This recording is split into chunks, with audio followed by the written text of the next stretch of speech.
Guys, welcome back. Today we have another week of grosses, so let's get into it. First, we have Anne Juliet, which went from 86% to 89%, and 717K to 800K. Now, again, this is a good improvement. But I will say Anne Juliet should not be doing these kind of numbers. It's too low, put simply. And 717 is horrible. But 800,000 is getting on the right track. But we are seeing Anne Juliet aging. We're starting to see this show's age. And, you know, I think as long as it doesn't go past 700,000, it's not going to close anytime soon. But it's certainly not doing good. It's just doing okay. It's getting by. And in some cases, like last week, it was losing money, I think. So yeah, this definitely is not a good week for Anne Juliet, but it is better than last week.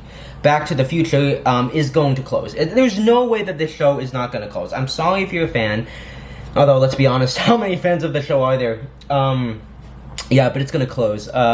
This week it performed to 83%, last week 77%, and 713K to 768K. And as you know, Back to the Future, in the, I think it was the Broadway Journal, it cost like $980,000 to put on a week. So it is way below that threshold, and it is in no position going to survive. And if it had had an amazing summer, and it made like $2 million, I think it would be okay. But the fact is that it didn't make $2 million, and in fact, it did make $1 million. So it did like low 1 millions. I mean, it didn't even get to 1,200,000 even, at all. So again, I think that this is a show that's destined to close sooner rather than later. Cabaret at the Kit Kat Clubs, considering that this was Eddie's last week and Gail's, going from 95% to 99%, and 1,509,068 to 1,674,037. Hadestown went from 96% to 98%, and 708K to 769K, which is what I want to see. I'm glad that it's going back into the upper 700s. As long as it can stay there, it's going to be fine. Hamilton went from 96% to 97%, and 1,645,632 to this week's 1,626,361. Now, I normally don't cover this show, but Harry Potter and the Cursed Child is not doing so good. It made 84% last week and 86% this week, 902K to this week's 939K. To put it simply, Harry Potter is doing very bad. I have looked at its grosses for the summer, and it made $1 million, I think a couple of times. If you look at the decrease from year to year, Harry Potter and the Cursed Child had a major drop-off from last year that you don't like to see at all. That's a very bad sign, you know? I mean, I think this time last year, for comparison, in 2023, 1,316,000, 1,056,000, 1,091,000. So you can see that there was a considerable drop-off. Obviously, if it made $900,000 one week, that'd be different. But the fact that it's had 2 weeks in a row is not good at all. And I wonder why Harry Potter is not doing so well. I know that J.K. Rowling's obviously a piece of human garbage, but on the other hand, I think that maybe the show's just had its time, you know? I mean, the thing is that people love the spectacle of it, but they don't love the story. And I always say, if spectacle and story, if you just have spectacle, but you don't have good story, people are gonna eventually tune out. And I think that's what's happening with Harry Potter.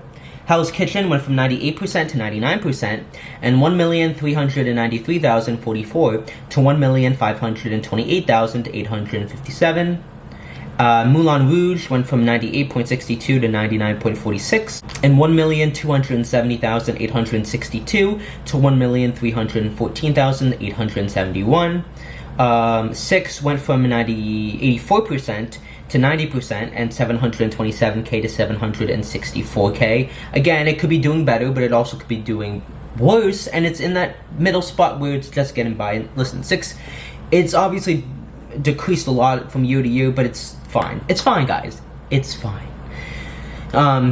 It's probably just about still making its weekly operating costs. But obviously, if you're a producer, you want those numbers to be a little bit higher. Stereophonic went from 98% to 99%, and 801K to 819K.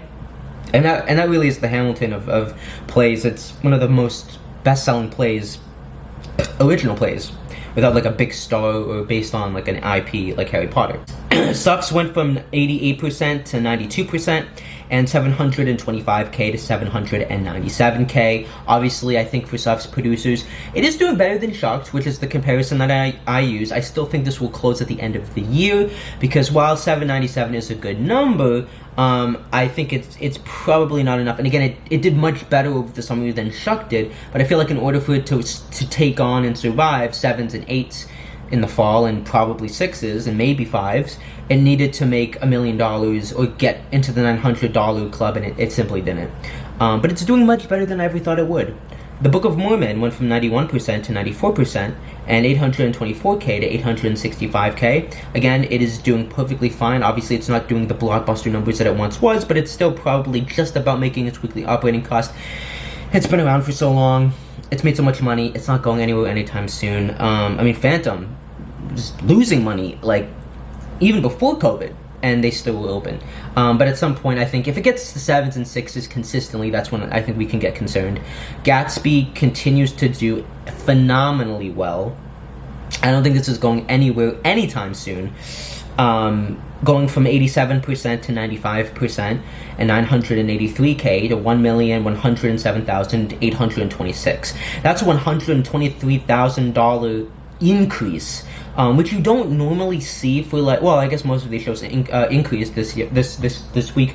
But for Gatsby, this was a super big test to see, does it have the momentum? Does it have that staying power, or was it just a little hype buzz after the Tonys, or I guess not after the Tonys, but after the album and it first came out? And clearly, Gatsby has gained a dedicated fan base and audience, and it has made it. It has made it. Put simply, it has made it. The Notebook, which is closing, continues to fail, going from 83% to 89%.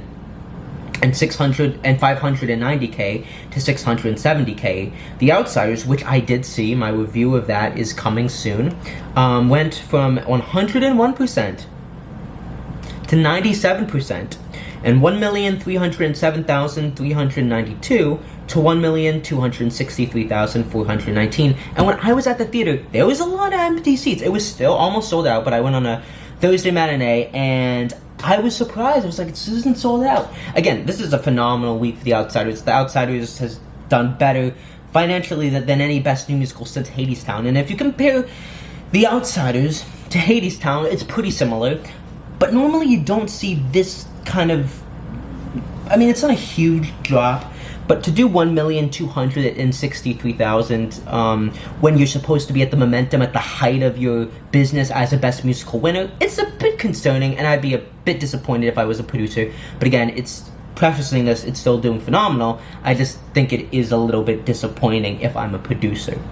And then Water for Elephants went from 68% to 75%, and 736k to 743k. And again, I think that is going to close soon, as it is making, it's not making its weekly operating cost, which is, I think, $900,000. So yeah, I think we should be expecting Water for Elephants to announce their closing any day now. I think Back to the Future might hold off for a little bit.